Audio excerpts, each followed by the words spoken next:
3명이 손흥민 필요, 포스텍 토트넘 3톱 재구성, 솔랑키 오도이 영입 추진, 영국 독점 보도 이적설 분석. 엔지 포스테코글루 토트넘 호스퍼 감독이 캡틴 손흥민 32를 향한 애정을 드러냈다. EA 스포츠 FC 온라인 유튜브 채널은 23일 이하 한국 시간 포스테코글루 감독과 진행한 인터뷰를 공개했다. 이 자리에서 포스테코글루 감독은 손흥민을 주장으로 임명한 이유와 2015 아시안컵 우승, 한국 축구를 위한 조언 등 여러 이야기를 꺼냈다. 포스테코글루 감독은 지난해 여름 토트넘 지휘봉을 잡았다. 그는 조세 무리뉴 감독과 누누 에스피리투 산투, 안토니오 콘테 감독의 뒤를 이어 토트넘의 사령탑에 올랐다. 포스테코글루 감독은 스코틀랜드 셀틱에서 보낸 2시즌을 제외하면 유럽 커리어가 전혀 없었고 기대를 받지 못했다. 스코틀랜드 셀틱에서 도메스틱 트래블을 달성한 감독이었지만 토마스 투엘 감독이나 율리안 나겔스만 감독을 기대하던 토트넘 팬들이 명성이 부족한 포스테코글루 감독을 반기지 않았다. 젊은 선수들을 위주로 팀을 개편했고 손흥민을 새로운 주장으로 선택했다. 리그 첫 10경기에서는 8승 2무로 무패 행진을 달리며 깜짝 선두에 오르기도 했다. 하지만 한계가 분명하게 노출됐다. 포스테코글루 감독은 전술적 유연성 부족과 스쿼드의 한계를 노출하며 후반기에 고전했다. 5위로 하지만 마감하며 유럽축구연맹 유로파리그 티켓을 따내긴 했지만 초반 기세를 고려하면 아쉬움이 크다. 첫 시즌이었던 점을 고려하면 절반의 성공이었던 셈. 손흥민 기용에 어려움이 많았다. 빠른 발과 뒷공간 침투, 월드클래스 슈팅 능력을 지닌 손흥민은 왼쪽 측면이 주 포지션이다. 아무래도 공간이 있어야 그의 장점이 살아나기 쉽다. 그런데 포스테코글루 감독은 팀 사정상 손흥민을 주로 중앙 스트라이커로 활용했다. 해리 케인이 개막 직전 바이에른 뮌헨으로 떠났고 유일한 스트라이커 히샬리송은 부진했기 때문. 설상가상 히샬리송은 시즌 중반 살아나는가 싶더니 부상으로 자리를 비우며 손흥민의 부담을 덜어주지 못했다. 물론 손흥민은 손톱으로 뛰면서도 빛나는 활약을 선보였다. 손흥민은 치명적인 마무리와 한층 더 발전한 연계 능력으로 팀 공격을 이끌며 에이스로 활약했다. 2023에서 2024 시즌 최종 성적은 리그 17골 마이너스 10도움으로 팀 내 최다 득점과 최다 도움을 석권했다. 개인 통산 3번째 10골 마이너스 10도움까지 달성하며 PL 역사상 6번째 대기록도 썼다. 상대가 작정하고 내려서서 공간을 허용하지 않자 손흥민도 중앙에서 존재감을 드러내지 못했다. 영국 현지에서도 손흥민의 재능 낭비를 멈춰야 한다며 그가 100%를 발휘할 수 있는 측면으로 기용해야 한다는 주장이 쏟아졌다. 올여름 토트넘의 최우선 영입 대상으로 9번 공격수가 꼽히고 있는 이유이기도 하다. 포스테코글루 감독은 나는 3명이 손흥민이 필요하다. 2명이 윙어, 1명이 스트라이커 말이다. 그러면 모든 문제가 해결된다. 라며 웃음을 터뜨렸다. 손흥민을 얼마나 아끼는지 알 수 있는 농담이자 토트넘의 공격진 고민이 얼마나 큰지 알 수 있는 대목이었다. 포스테코글루 감독이 더 선호하는 손흥민의 위치는 중앙이었다. 포스테코글루 감독은 손흥민은 주장으로서 내가 어느 위치를 맡기든 그 책임감을 받아들인다. 영리한 축구 선수고 어떻게 플레이해야 하는지 알고 있다. 라며 측면에서 오래 뛰었지만 난 중앙 기용을 더 선호한다. 그는 아주 뛰어난 마무리 능력과 영리한 움직임을 보여주기 때문이라고 설명했다. 우선 손흥민은 다음 시즌에도 측면과 중앙을 오가며 분주히 활약할 전망이다. 포스테코글루 감독은 영리한 선수가 있으면 많은 기회를 만들 수 있다. 각기 다른 경기에서 팀이 원하는 대로 뛸 수 있기 때문이다. 손흥민은 올 시즌 2 포지션에서 매우 효과적으로 뛰었다. 여전히 중앙과 측면에서 둘 다 뛰는 걸 생각 중이라고 전했다. 네가 손흥민 좀 도와라. 토트넘, 선 단짝, 리그 8골, FW 낙점 오른쪽 화살표, 생각할 필요도 없는 영입. 영국 가디언은 24일, 한국 시간, 토트넘은 공격 옵션을 다양화하기 위해 노팅엄 포레스트 공격수 칼럼 허드슨 오도이에 관심을 가지고 있다, 라며 토트넘은 지난 시즌 노팅엄에서 브레넌 존슨을 영입했고, 노팅엄은 첼시에서 허드슨 오도이를 데려왔다. 허드슨 오도이에 대한 토트넘의 평가는 1년 만에 바뀌었다, 라고 전했다. 토트넘 라이벌 구단 첼시 유스 출신인 허드슨 오도이는 지난해 여름 첼시를 떠나 노팅엄에 입단했다. 당시 공격진 강화를 위해 새 공격수 영입에 나섰던 토트넘은 노팅엄에서 존슨을 영입했고, 노팅엄은 존슨의 빈자리를 메우기 위해 허드슨 오도이를 300만 파운드, 약 52억 원에 영입했다. 허드슨 오도이는 2023에서 24시즌 노팅엄에서 리그 8득점을 기록, 팀 내 득점 2위에 올랐다. 토트넘은 노팅엄 에이스로 거듭난 허드슨 오도이를 영입해 공격진을 강화한다는 계획이다. 여기에는 안지 포스테코글루 토트넘 감독의 의견이 반영된 것으로 전해졌다. 토트넘은 시즌 개막 후 첫 10경기에서 8승 2무 무패 행진을 달리며 역대급 성적을 냈다. 하지만 부상자와 경기력 저하가 겹치며 힘을 잃었다.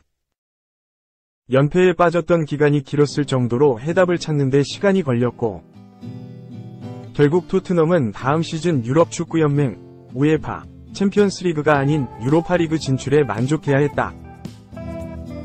가디언은 포스테코글루 감독은 토트넘이 유럽클럽 대항전에 참가하지 않았음에도 부상에 시달렸기에 공격 옵션을 강화하길 원한다. 이건 비밀이 아니다, 라면서 5위를 차지한 토트넘은 유로파리그 일정으로 더욱 빡빡해질 예정이다.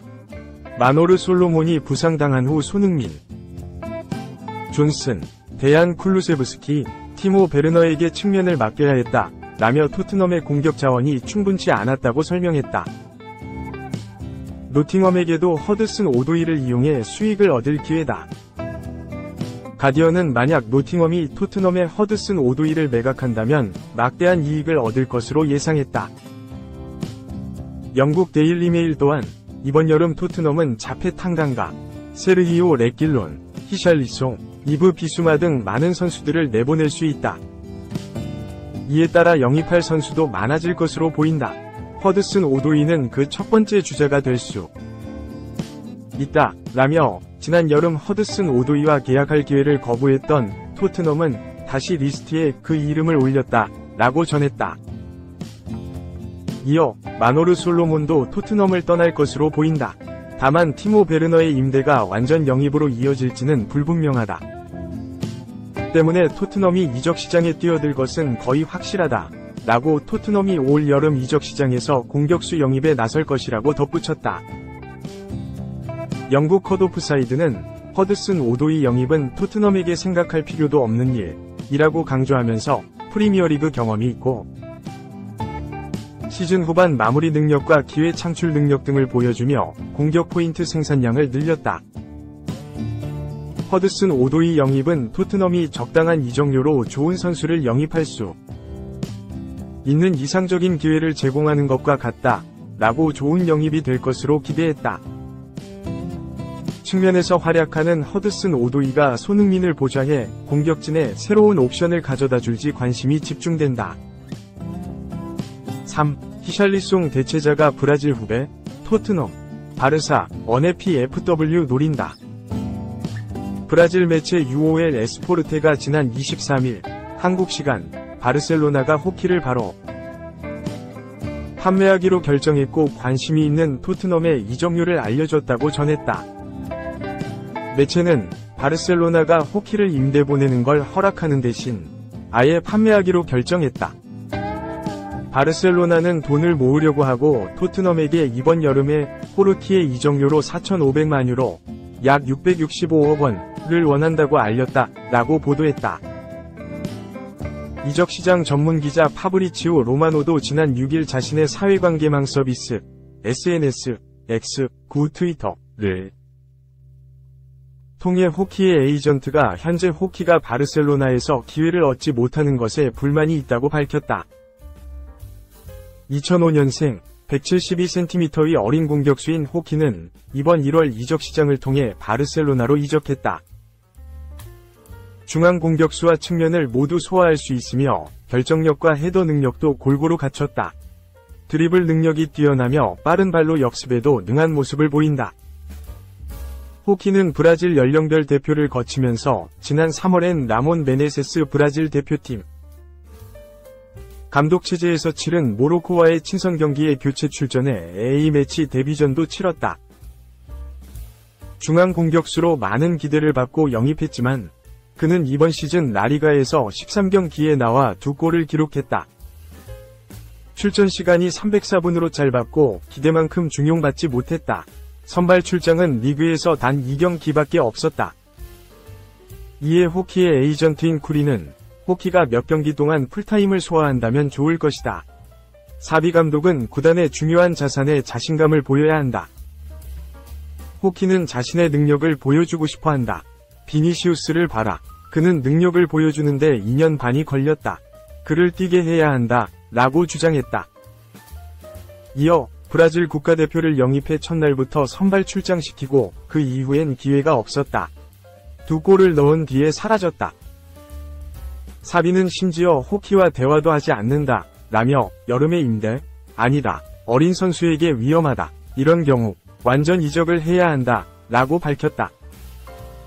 나아가 그는 최고의 선택지는 바르셀로나에 남아뛰는 것이다. 하지만 바르셀로나가 그를 뛰게 하지 않는다면 우리는 또 다른 구단을 알아볼 것이라고 덧붙였다. 여기에 더해 기자는 호키의 에이전트가 1년 전에 바르셀로나 외에도 다른 구단들로부터 제안을 받았다. 가장 좋았던 제안은 토트넘이었으며 3천만 유로, 약 443억 원을 제시했다. 하지만 호키가 바르셀로나를 원했다. 라며 향후 호키의 미래를 다시 논의할 것이라고 밝혔다.